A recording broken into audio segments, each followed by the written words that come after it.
क्या बताएंगे लोग कार्यक्रम में आए? Thank you. सबसे पहले तो मैं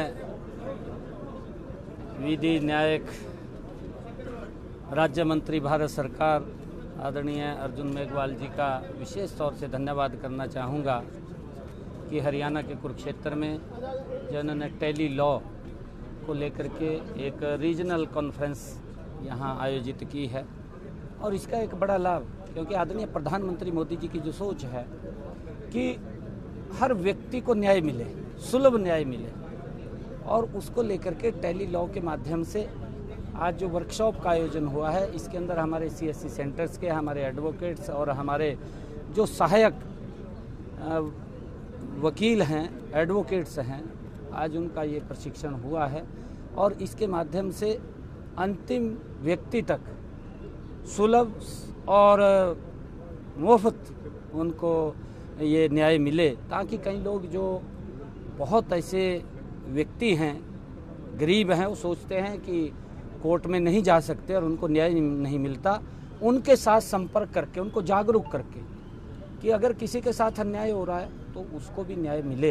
ये आदरणीय मोदी जी की एक सोच है और उसको लेकर के आज इस वर्कशॉप का आयोजन किया गया है और मुझे पूरा विश्वास है कि इसका बड़ा लाभ नीचे तक आम व्यक्ति को मिलेगा। और इसी में एक जो प्रो ब्रोनो उसके माध्यम से भी, क्योंकि बहुत सारे एडवोकेट्स जो स्वयं ही अपनी प्रेरणा से लोगों की हेल्प के लिए खड़े हो जाएं, तो इन सब का लाभ आम जन को मिलेगा। यही सोच आदरणीय प्रधानमंत्री जी की है कि न्याय का लाभ हर व्यक्ति तक पहुंचना चाहिए, हर घर तक पहुंचना चाहिए, ताकि हर व्यक्ति को लगे कि मुझे न्याय मिला है।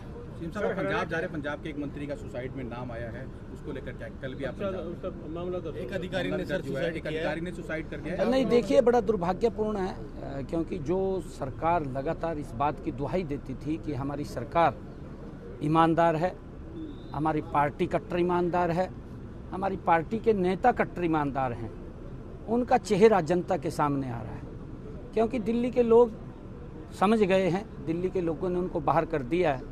अब पंजाब की बारी है, जल्दी ही पंजाब से भी उनको बाहर करने का काम, क्योंकि उन्होंने बड़े सजाबाग दिखाए और उन्होंने कहा था कि हम ईमानदारी से काम करेंगे, परंतु जितना शोषण उन्होंने पंजाब का किया है, पंजाब को पीछे किया है, मेरे ख्याल से कांग्रेस से भी ज़्यादा उन्होंने पंजाब का शोषण किया है और लोगों ने कांग्रेस के ऊपर अविश्वास किया, उनको बाहर किया, इनके ऊपर विश्वास किया, परंतु इन्होंने पंजाब के लोगों के साथ विश्वासघात किया। अब लोगों का मन है कि भाई अगर पंजाब को आगे बढ़ाना है तो पंजाब के लोगों ने मन बना लिया है कि नरेंद्र मोदी जी के साथ, कमल के फूल के साथ हम चलेंगे और वहाँ भारतीय जनता पार्टी की सरकार बनाएंगे, क्योंकि इनको भी देख लिया है, इनके कामों को भी देख लिया है, इन्होंने जो कहा है उसके उल्टे काम कर रहे हैं, भ्रष्टाचार के अंदर दलदल में ये फंसे लोग हैं और केजरीवाल तो पूरा माल खींच रहा पंजाब से, कभी कहीं ले जा रहा, कभी कहीं ले जा रहा, आपको पता ही है। राज्यसभा चुनाव के बाद राज्यसभा चुनाव में जो खेला हुआ कांग्रेस में, अब तक कोई खेला नहीं हुआ, हलबली मची हुई, कोई खेला नहीं हुआ राज्यसभा के चुनाव में। राज्यसभा के चुनाव में कांग्रेस के प्रत्याशियों ने, परंतु मैं ये कहूँगा कि ये दुर्भाग्यपूर्ण है, ना तो राहुल गांधी को अपने नेताओं पर विश्वास है, ना नेताओं को नीचे अपने विधायकों पर विश्वास है।